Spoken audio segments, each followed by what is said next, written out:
Neil from Essex here today to show you Kubota's new ZD1611 zero-turn mower. This $27,000 machine can certainly chew down a lot of grass. We're going to talk to you a little bit today about why this thing is kind of on the expensive side, some of the benefits of diesel zero-turn mowers, and whether or not this machine is right for you. Essex, a helping hand with your land.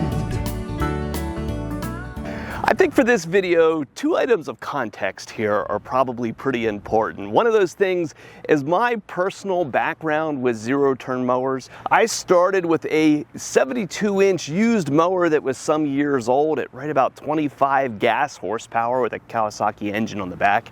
I then moved into Kubota's ZD1611, their diesel 26 horsepower model. It was a wonderful machine to take care of my mowing chores, but unfortunately burned up in a house fire.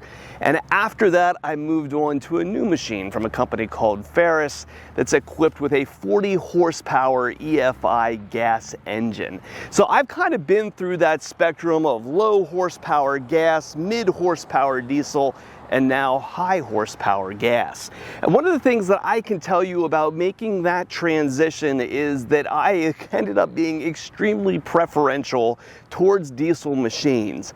Diesels in zero-turn mowers are quite uncommon, but going through that transition in those machines, I have found that the fuel economy of these diesel machines far outshines their gas counterparts, and even though they are less horsepower, that is more than made up by their torque. The 26 horse diesel machine that I had nearly outperforms the 40 horsepower gas that I drive today, while consuming less than half of the fuel that goes through that gas machine. So diesels are unusual. Their selling price makes them kind of a turn off to a lot of people. You don't see them on the back of many landscapers' trailers, but my opinion is they should be far more popular for those reasons.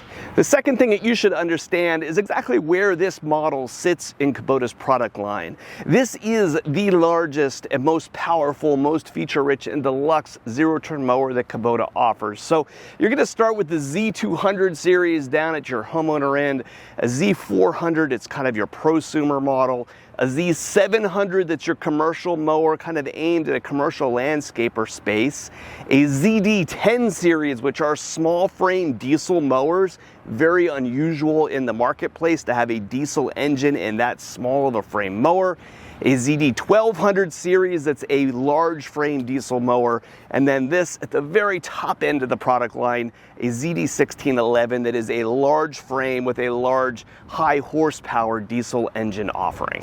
Now, as we talk through the different features and construction of this machine, one thing that you should understand is that Kubota builds all of this. We sell 5 or 6 different lines of zero-turn mowers, and that's extremely unusual in this space. Most zero-turn companies are going out and buying transmissions from Hydro Gear or Parker. They're buying engines from Kubota, Yanmar, or somebody else, and they're not actually constructing most of the major components of their machine. That is not the case with this. This is a unique Kubota transmission bolted onto a Kubota engine, so they build this machine from front to back. Speaking from first-hand experience as a dealer of competitive product lines, that is important. We often can run into warranty issues when we have an engine on the back end of a zero-turn mower that we actually aren't certified to service, and that happens, believe it or not. It is very possible to have a dealership that is selling a zero-turn mower that is not certified to do warranty service on the engine that's in the back end of that machine, and we have sold some machines like that and run into cases where we have to ship a machine off to another dealer for service because we are not warranty certified on the engine. One bit of confidence that you can have in a Kubota built machine is that all of these bits and pieces and bobs that are in a machine like this can be serviced by the retailing dealer. So we're going to make our way around the entire machine and talk about its features and construction, but the first thing that really makes it different from the prior model, the ZD1511, if you've seen that before, is that this is a new engine. The ZD1511 ran an engine that was a little problematic in Kubota's product line. It ran a unique emission system that was extremely small and compact, but had some problems in cold weather.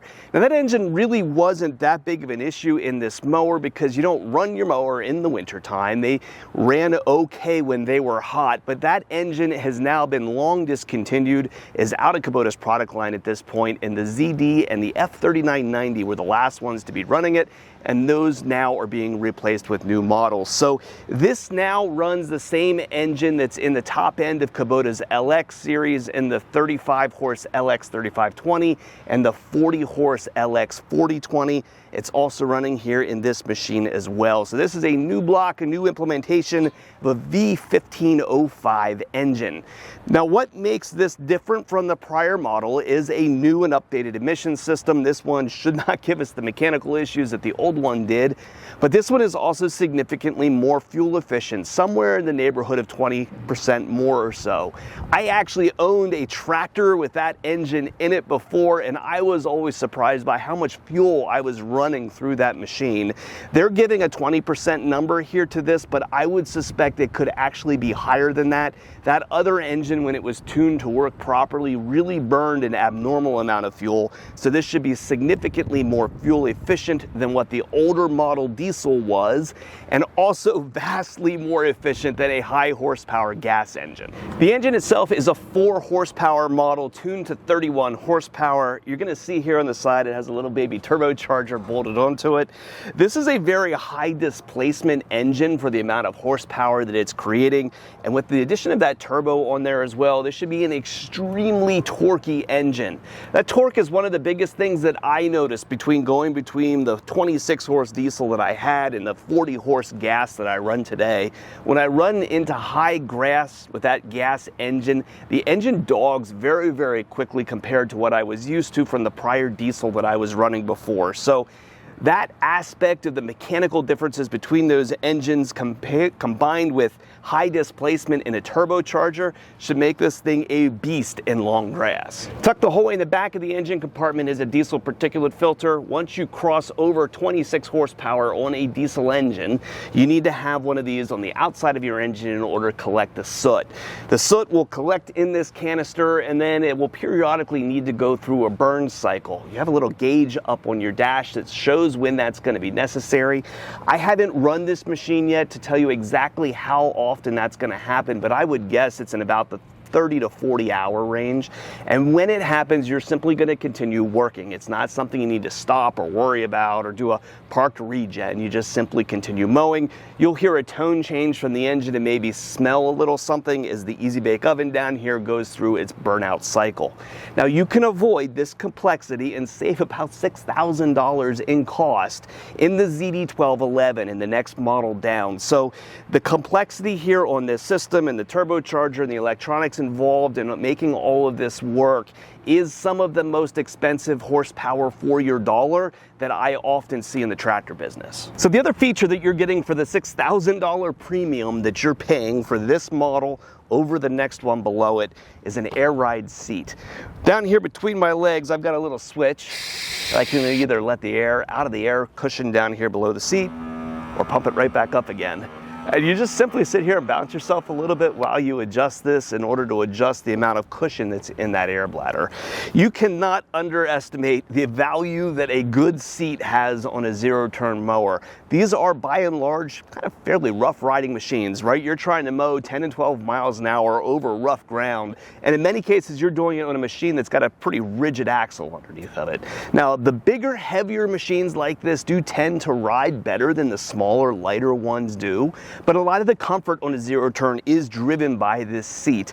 And this is one of the best seats that I've seen on a mower before. Not only is it air ride, but it has a very plush cushion in it. It's got cushioned armrests that are adjustable. It's an extremely comfortable seat.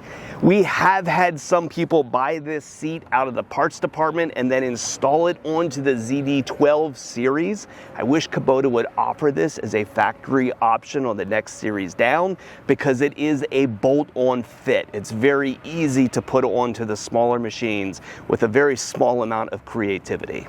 Now, when I said we sell 5 and 6 different lines of zero-turn mowers, the one way that we've always differentiated the Kubotas from the rest of those is in their transmission. This is a unique Kubota transmission that is not sold by another company. It's not a Parker, it's not a Hydro Gear, it is their own engineering.